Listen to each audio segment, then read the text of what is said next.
Hello everybody and welcome to another episode of my video blog series. I am your host, Nick Renard, and today we will be talking about mitigating traffic loss during the slow season. We have fall and winter coming up here. During the season, a lot of people's, I guess during the holidays, maybe business starts to boom for some people, but a lot of it starts to slow down depending on the industry that you're in. So I'm going to be talking about some of the networks that networks and platforms that you can potentially be expanding your campaigns to, if you haven't already done that already, and give you some different avenues to go down, some places that you can possibly spend if you aren't doing that yet. And yeah, let's get started. All right, so an overview. Just because the top note here says just because the traffic slows down doesn't mean that you need to slow down. Now is a great time to diversify your campaigns and set yourself up for the next busy season. What I mean by setting yourself up, once we go into the slow campaign, sometimes it can be a good idea, since a lot of the times, if you are in the type of industry where it's going to slow down, you already know ahead of time that your sales are going to come back a little bit, or they're going to drop a little bit. So it's good to think about how that can affect your advertisement, and whether or not you can implement certain strategies. For example, rather than trying to focus on only the search network, or instead of just honing in on the bread and butter that was working for you during the normal season, maybe branching out and opening up to some more like awareness oriented campaigns, so that way people get plastered with your ads for really cheap, and that way when you go back into your busy season after fall and winter pass by,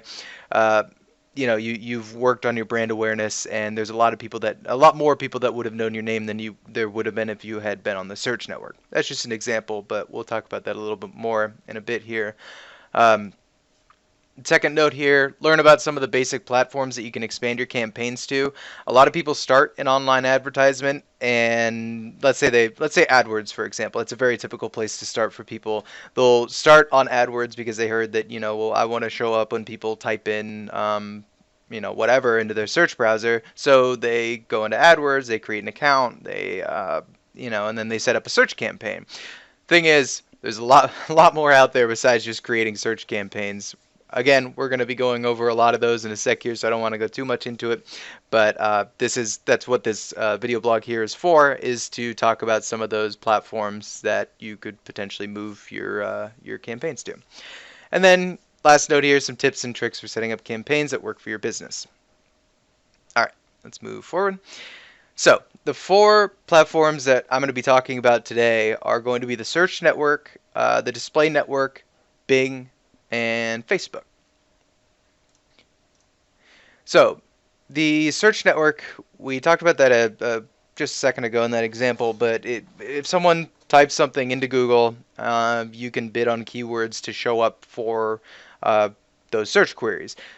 Most people already know what the search network is. In fact, the first note here, or no, I think it's the last. Yeah, the third note here says most people already have search campaigns, so which is like that, since it's the first thing that you start off with in advertisement for the most part, you probably already have these. I guess I'll just start with the third note here. So rather than just setting up more search campaigns, one thing that you can do with your search campaigns is try to branch out into some things that you haven't been doing yet. We have a lot of resources on our website for how to optimize your search campaigns. Now is a good time, since traffic's going to be down, sales are going to be down. That you can kind of do some maintenance work on your account. You can try rotating it. Try implementing some sort of A/B split testing, whether it's with your landing page or the ads themselves, the ad copy.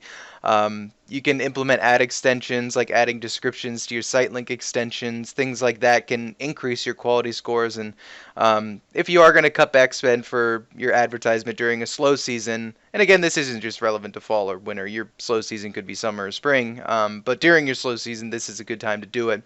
And you can also delve into some dimensional reporting. A lot of people might not know what dimensional reporting is, but that's like looking into your what time, like for example, what time of day are your conversions coming in?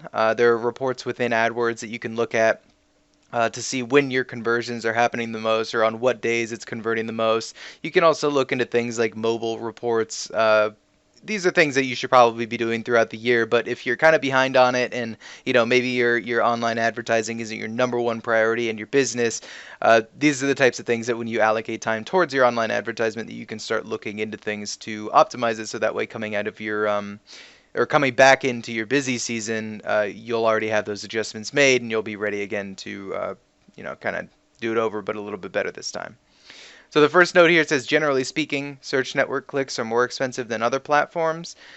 Uh, that's very true. If you're bidding on the search network, you'll see.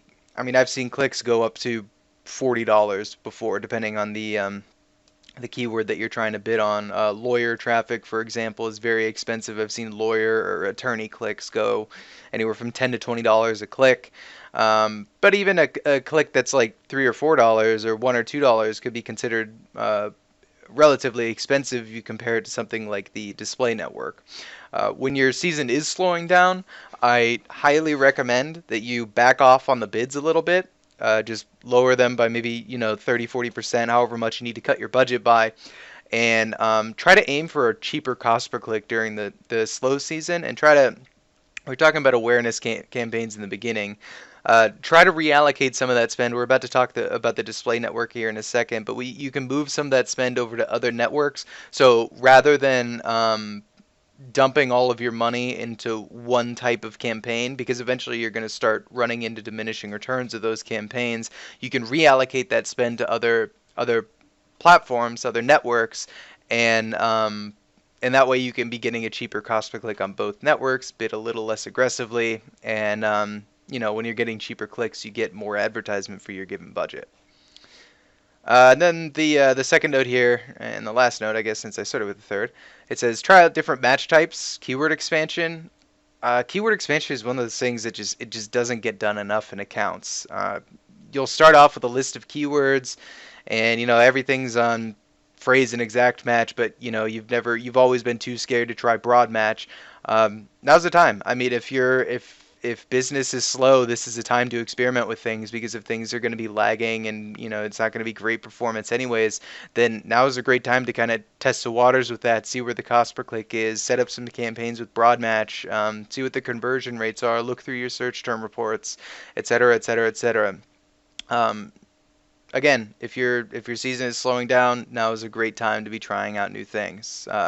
It's generally a very bad idea to wait until your busy season is about to start up a brand new campaign, because if that campaign doesn't work for whatever reason, and most campaigns when you first launch them aren't successful right out the gates, they take some optimization and some tuning. So now's the time to get that that 3 to 6 months of optimization and tuning done before you hit your busy season. All right, moving forward. Display network. All right, first note says display network campaigns are generally used as awareness campaigns. They have massive traffic densities with oftentimes relatively low conversion rates compared to search campaigns. Now, the first note there where it says that they're generally used as awareness campaigns, the most well-known awareness campaign that everyone knows about is remarketing. And remarketing is huge. If you're not using remarketing, that's probably one of the first avenues that you want to go down. We have a lot of resources on our website about setting up remarketing campaigns, so feel free to reference those. But when you're creating a remarketing campaign, let's go back to the example where you just started your AdWords account, and you've started a search campaign, but you haven't really done anything else. Remarketing campaigns are a great way to take those customers that you're bringing to your site from your search campaigns and trying to put them back into your sales funnel so that they can convert. Because what happens is not everybody types something into Google and then immediately buys something off of your website. Most people will browse around, they'll check out competitors, they'll check prices, maybe they're looking ahead of time at something and they're going to purchase a month down the line. But remarketing campaigns are the campaigns that ensure that those people who are going to buy a month or two from now, or maybe even a couple days from now, to ensure that those people know your name, because you're plastering their web pages and whatever sites they're visiting with remarketing ads to remind them to come back to your site. And that's why we call them awareness campaigns, because it makes them aware that, hey, you were looking at this product, make sure you come back to this site when you decide to buy. Uh, I love remarketing campaigns. They generate a massive amount of impressions. They don't really generate all that many clicks, and the clicks are about as expensive as search clicks. But just the fact that your name is always up on people's pages for so cheap. Yeah, I love remarketing campaigns. One of the things that I struggle with when analyzing remarketing campaigns is it's hard to know whether or not, some of it gets lost in translation, because sometimes what happens is you have your remarketing ads being displayed to somebody for, let's say like anywhere for up to 1 or 2 months. Um, and they come back way down the line, which is outside of when it's being tracked in analytics or whatever the time period is, but they still have your site bookmarked or whatever. We don't get credit for those kinds of conversions, unfortunately, because it's too far out of the scope of to register it as a conversion. So remarketing campaigns, I think that, on top of the awareness that they already give, I think that there's a lot of conversions that go under the radar that people don't think about. So if you haven't done remarketing, definitely try it out. Um, Also on the display, I'm delving way too deep into remarketing right now. There's a lot of other types of display networks as well. Display Select is something that we use very often, and there's actually 5 different types of display targeting for your display network campaigns. Remarketing is one of them. The other 4 are keyword, placement, topic, and demographic. Keyword is a great. It's very similar to the search network. It triggers your ads to show based on the keywords that are on the site. So it will show you on sites that Google deems as relevant to the keywords that you're trying to trigger for. So let's go back to the lawyer example. If you are a lawyer in Arizona and you have Arizona lawyer as a keyword, then if there's any site where it's talking about Arizona lawyers, then your ad is going to show up there. Uh, Pretty simple. But the placement targeting it's pretty cool. The placement targeting is a little harder to, I don't know if it's like harder to manage, but it allows you to pick and choose the sites that you want your ads to show on. So for example, we create campaigns that are called Gmail sponsored promotions sometimes for clients. Again, they're awareness campaigns, and they scan people's Gmail inboxes for certain keywords, or you can use lace topic targeting or any kind of targeting in there that you want. And it allows you to place your ads on sites that that you want your ads to be showing up on. So if you know that there are specific sites that you really want to be aggressively showing up on, then placement targeting is really good to hone in on those sites. One of the things that I struggle with placement targeting is sometimes it can be a little too specific, but like in the example with the Gmail sponsored promotions, like Gmail, so many people use Gmail that it really isn't that narrow of a targeting method. And yeah, but anyways, moving on. The third type here, topic targeting. I use topic targeting a lot. Google has a list of their topic codes that you can look up when you try to create a display campaign and add topic targeting to it. Uh, Whatever industry you're in, I promise you that they have topics for it. They have topics set up for every single category that you could possibly imagine, and all you have to do is really, if like let's say you're a home improvement site, or a landscaping site, you can add those topics to your campaign, and that way it only advertises to people that are that Google deems as being relevant to that industry. So it keeps. One of the laments about the display network has always been that the targeting is way too broad, that it just shows your ad to anyone on the planet, which is kind of true if you don't add any granular targeting methods to it.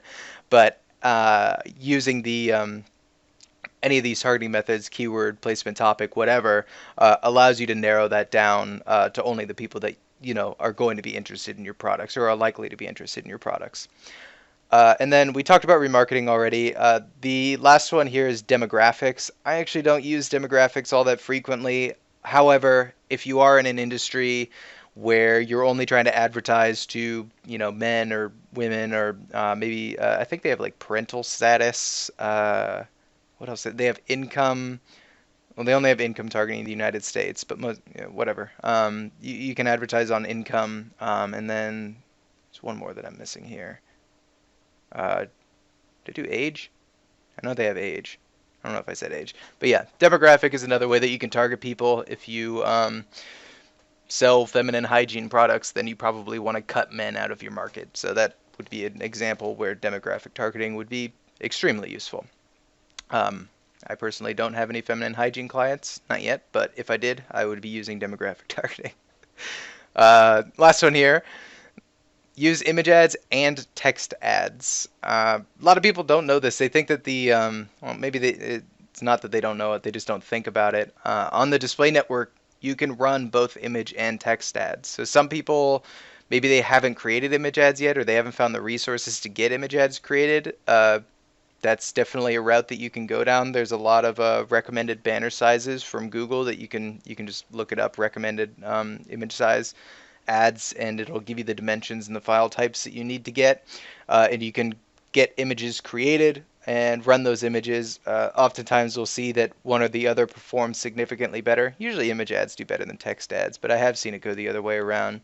And then inversely, if you only set up image ads, like let's say you created a remarketing campaign and you're only remarketing to people with image ads, you should also try text ads out and split test it against your image ads to see if, maybe it has a better performance. Or maybe you have a set of image ads created, but you haven't covered all of the potential banner slots that your ads can fit in. I think there's a total of like 15 recommended ones that they have. So let's say you only have like 8 images, then every single time that a banner slot opens up for a dimension that you don't have an ad for, you can patch those holes by just adding text ads in there and increase the amount of traffic density that you're advertising to, which is always a good thing. All right, moving on here. All right, third topic here is Bing. Bing is a lot of what we were just talking about with the search network and the display network all applies to Bing, because Bing is a platform just like Google that has search ads, it has display ads, it has pretty much everything that Google has. Bing is kind of like a mini version of Google. The primary difference that people always talk about with Bing is the first point here. It says different demographics. There's a couple notes here. Bing users are generally blue collar, 35 plus years old, more likely to have kids. A lot. The short way of saying it that we always say is that Bing is for old people and Google is for young people. And I mean, we just kind of say it as a joke, but it actually has a lot of truth to it. The demographic on Bing is much older. So if you're let's go back to the we were talking about, if you like landscaping and home improvement. Generally, homeowners are not in the age bracket of 16 to 25. They're older than that, because people who are 16 to 25 are still in school or doing whatever kids do, but probably not owning a house unless they got pretty lucky with with what family they were born into. So what you could do is, if you're in an industry where you think that maybe catering to people of an older demographic would be better, Bing would be a great place to move towards. The second note here, it says Bing generally has cheaper clicks and lower traffic density. The clicks aren't really that much cheaper. They are a little bit cheaper just because the competition on Bing isn't as much of it, so you can get away with the cheaper cost per click on Bing. Doesn't necessarily mean that the conversion rates are better by any mean, but you generally speaking, you will get more clicks for your money on Bing, which can be good. The traffic density is a little bit lower. Not as many people use Bing as use Google, so that's something to keep in mind. And when you're analyzing impression share or anything like that, is that there's not as many people to be advertising to on that platform. One of my favorite features about Bing, and honestly, I would hate using Bing if it didn't have this feature, because one of the main things that I do with Bing is using this feature. You can import your campaigns directly from AdWords, and they also set up a mirror to the. It was kind of an answer to the AdWords editor, which you've probably used before if you've managed PPC campaigns ever. They have one called the Bing Ads editor that is pretty much the same thing. Very easy to use if you've already used the AdWords editor. And what I do in terms of wanting to expand to Bing is, let's say I started a campaign or an account with AdWords, and let's say I set up like 8 or 9 different campaigns, and maybe 5 or 6 of those campaigns are kind of not great, they're just okay, and then you kind of have a bread and butter 2 or 3 campaigns that do really well for you.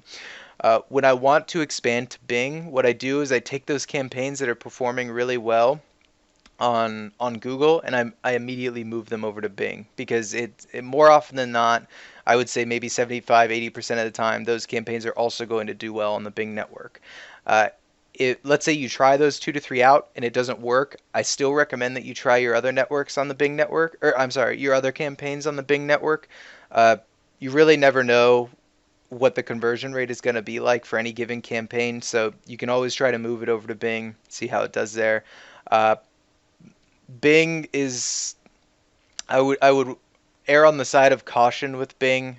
Sometimes when I import campaigns over, settings they just get out of line, or they get wacky. I've seen geographic targeting get deleted, or some of the things don't always transfer 100% exactly how it was supposed to. So make sure that if you do end up using the Bing network, that you do your homework and check your campaigns once you've imported them over before you actually start spending money on them. I don't want that to deter you from using Bing. I think Bing is great, but just something to keep an eye out for.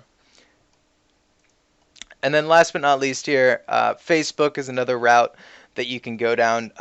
Facebook is one of those things. It's very user friendly. You could literally just Google Facebook advertisement and get started. The setup process is very easy. The audience on Facebook is massive. I mean, obviously, almost everybody uses Facebook. More than 1.4 billion people are using it. So, if you're and that number is growing quickly. So, if you are let's say you already have search and display campaigns on AdWords and Bing, then you can try out Facebook, which is an entirely different platform, and yeah, see how that goes. You can also use any social media. I believe Twitter has online advertisement as well. Facebook, most of the kind of the optimizations and the targeting capabilities and audience targeting, all that kind of stuff. It has a subscript note here. It says location, age, interests, etc. All those things are things that you can target on Facebook, so that you make sure that you're targeting the right audience. Going back to the feminine hygiene products, if you want to make sure that you're targeting women, that is definitely something that you can do on Facebook. So it is very good and custom tailored, and you can really drill down on the type of people that you want to be advertising to. Facebook, I really like for small businesses. It's good for large businesses too, obviously, but it says the search network here. The search network can oftentimes be too expensive depending on what industry you're in. We were talking about the lawyer example, where clicks can get up to like $10 to $20 a click. If the search network is just too much for you and you can't afford it, first of all, well, Facebook is great because it might give you a more affordable form of advertisement. Display advertisement, kind of backtracking a little bit. Display advertisement also has very cheap clicks as well. So you can try display out as well. But Facebook is another avenue to go down if you're just looking for something that's more within your budget, because some of those other campaigns might not be. Anyways, that's all I had. I just kind of wanted to give you guys some ideas of routes that you could go down with your online advertisement, and kind of just some tips and tricks for what you can do with those. If you haven't tried any of these out yet, truth is that there's really no way of knowing if those campaigns are going to be good or bad for you unless you try it out. So try it out. Thanks for watching, and I will see you guys in the next episode.